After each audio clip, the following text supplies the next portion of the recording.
Hey, Kevin. I found the perfect new position for someone as unremarkable as you. What? You're not sidelining me, are you? With the department head's cheerful voice, his bald head gleamed brightly.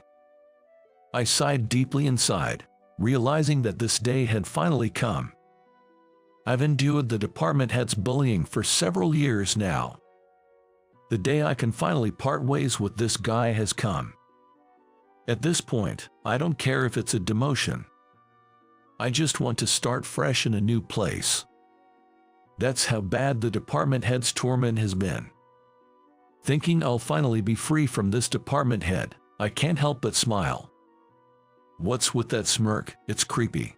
Nothing at all. My name is Kevin.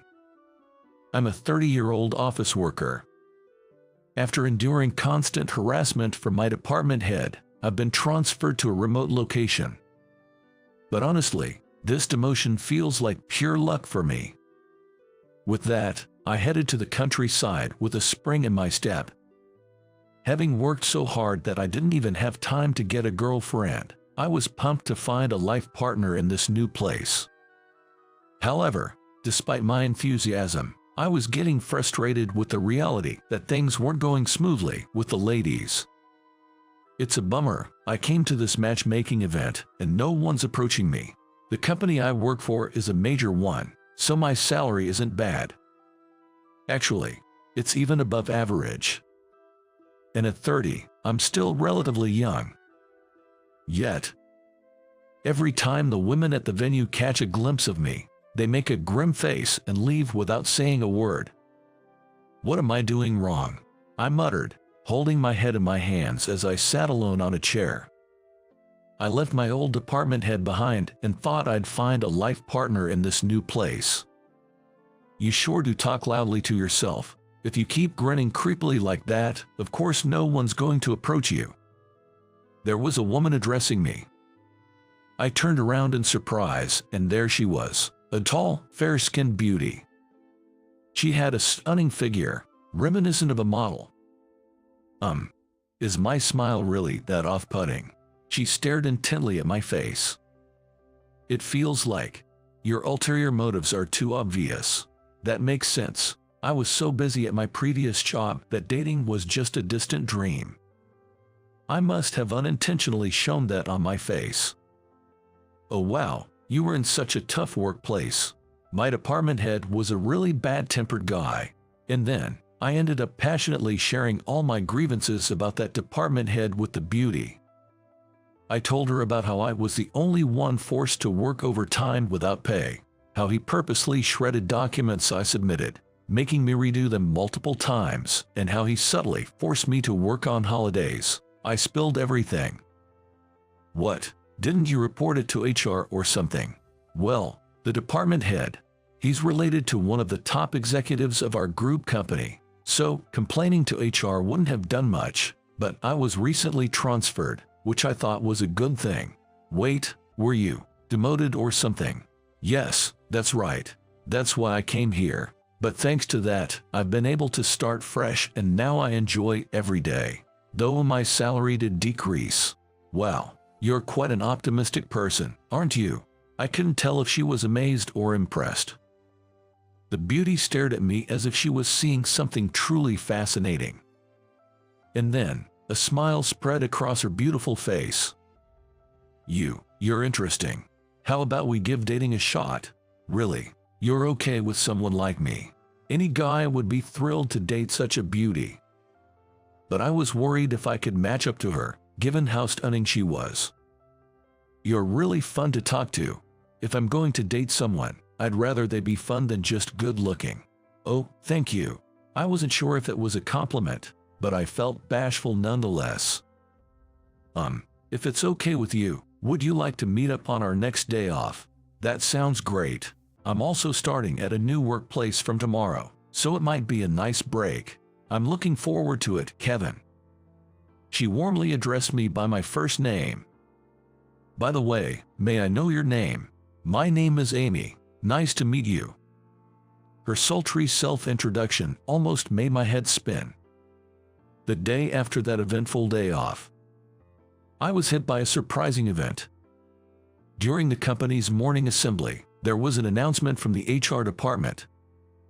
Good morning, everyone. Starting today, we have a new employee joining our company.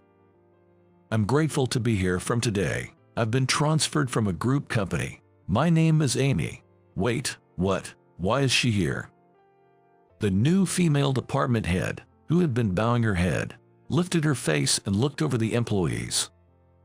When her gaze turned to me, she briefly showed a surprised expression, and the next moment, she masked it with a composed smile directed at me. The person who had transferred from the headquarters to become my new department head was Amy, the woman I had met at the matchmaking party and agreed to start a relationship with. Seriously, why are you here of all places? That's my line. During break time, we quickly found ourselves in a deserted corner of the hallway, starting our conversation in hushed tones. Can't believe we're in the same company. Tell me about it. We ended up looking at each other, both of us equally surprised. So, what are we going to do now? What do you mean, what are we going to do? We just have to act like a normal department head and subordinate, right? I guess so. Just when I thought I found a potential life partner, this unexpected challenge stands in front of me. Man, I let out a deep sigh in my heart. Wait, but maybe having my girlfriend as my department head isn't such a bad situation after all.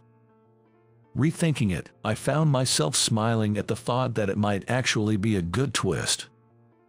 Why are you grinning like that? Sorry, I'm just happy to be with you, Amy. Well, I feel the same way, but being with my girlfriend all the time, even at work, might be a blessing. Well, if it's okay with you, would you like to have dinner tonight? Sure. Her face lit up with a smile at my words. Her smile is truly captivating. I can't help but get lost in it. Being able to see this smile every day at work, how lucky am I? Well, break time is almost over.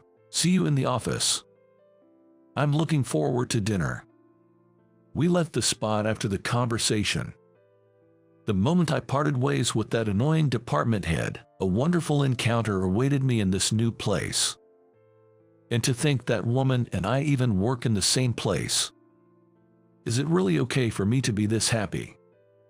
Just as I was basking in that feeling, something happened. A person who would bring misfortune to me arrived from the headquarters. I'll be working here for a month. With that, the department head smiled cheerfully. Seeing his face, I was drenched in cold sweat. The department head shot me a sleazy grin. Why the hell is he here of all places? Why would he, who harassed me at every turn, come to this branch that's considered a penalty? Is he planning to mess with me again? No, surely he wouldn't have that much free time. What could his purpose be? The more I thought about it, the deeper the mystery became. Just then, the melody signaling break time rang throughout the office. As employees moved to the break room, the department head approached me with a sinister smile on his face. Well, it's been a while, hasn't it, Kevin? The department head casually placed a hand on my shoulder with grinning, and I was frozen in shock. I've been tasked to give a bit of guidance to your department head, so I'll be here for a month. Let's have fun again, shall we? The department head whispered into my ear. The thought of spending another month with this man. I stiffened in terror. Oh, uncle, you seem quite close with Kevin, aren't you? Amy approached us with a remark. Hey, Amy, I heard you've been doing exceptionally well. Word even reached me about your accomplishments.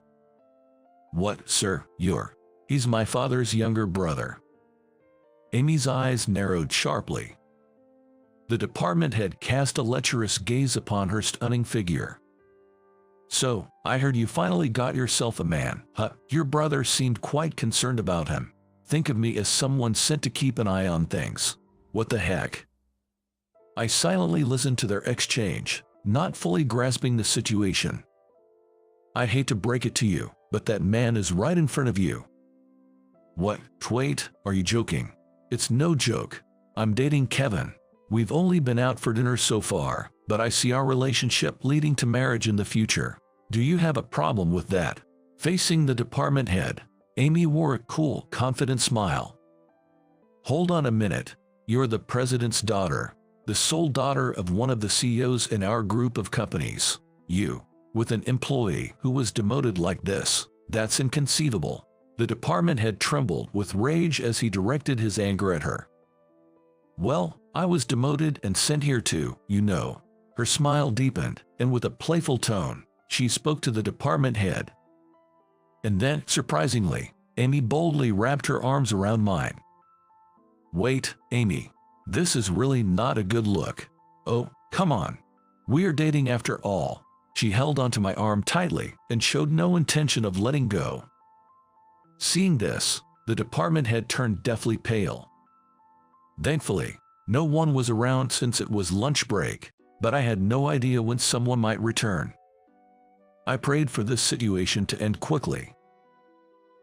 Are you serious?" "Well, he works for our prestigious company. He has a decent salary and is around my age.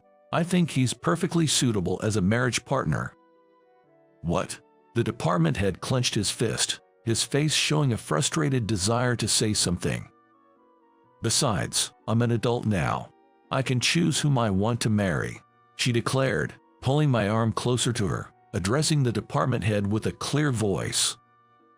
"Please let my father know not to worry, and tell him to stop meddling in my affairs. Even if you say that your father is concerned, I don't know why you don't understand that. I'm here on his orders to check on things." Then I'll call my father directly and let him know. "Please pack your bags and return to the headquarters immediately. And remember, we're working right now. Break time is almost over. We shouldn't be having this discussion." Then, Amy reached into her bag that was placed beside the desk, pulled out her cell phone, and started making a call. "Hello, Dad. Uncle is here at the company. I've already asked you to stop doing things like this, remember?" "What? Marriage? Yes, I'll do it. If he's competent enough to be hired at the company's headquarters, you shouldn't have any complaints, right? So, please ask Uncle to go home." She then placed her cell phone back on the desk and turned to face the department head.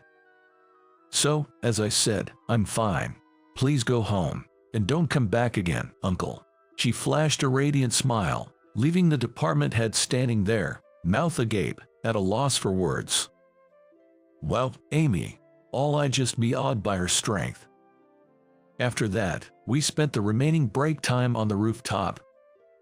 My dad, you know, he was concerned that I wasn't getting married even after all this time, so he removed me from the company's executive track and sent me here. He probably thought I'd end up dating someone he recommended if he did that, but I would never agree to that. So that's why you attended that matchmaking party. That's right. But when I met you, Kevin, I genuinely felt like you could be the one, so I wanted to date you. Don't worry too much about my dad, okay? She ended her words with a radiant smile towards me. I was still in shock to learn she was the daughter of a company president. And to top it off, the headquarters' nasty department head, who had been giving me a hard time, turned out to be her uncle. It made me realize just how small the world can be. But still, I'm glad that annoying department head is gone. I feel bad saying this about your uncle, but he's not particularly liked among the siblings. Even my dad probably doesn't have a high opinion of him. I wonder why he gets involved only at times like this. If he does anything to my Kevin, he won't get away with it. She looked into my eyes and smiled. Seeing her like this made me realize I needed to be stronger too. We dated smoothly for 3 years and planned to get married next year. As for that unbearable department head, it seemed he targeted the new recruits for his harassment, but he was reported to the Labor Standards Office for interfering with their paid leave. It seems the younger generation these days won't stand for such behaviors. According to Amy, the department head had caused disputes even among his siblings and had since disappeared, with no one knowing his whereabouts. Afterward, I returned to the head office and was promoted to section chief. I've been leading my department and performing well. I feel like I've grown to be a man worthy of Amy. I intend to make my current project a success before we get married, and I'm determined to proudly stand beside her at our wedding ceremony.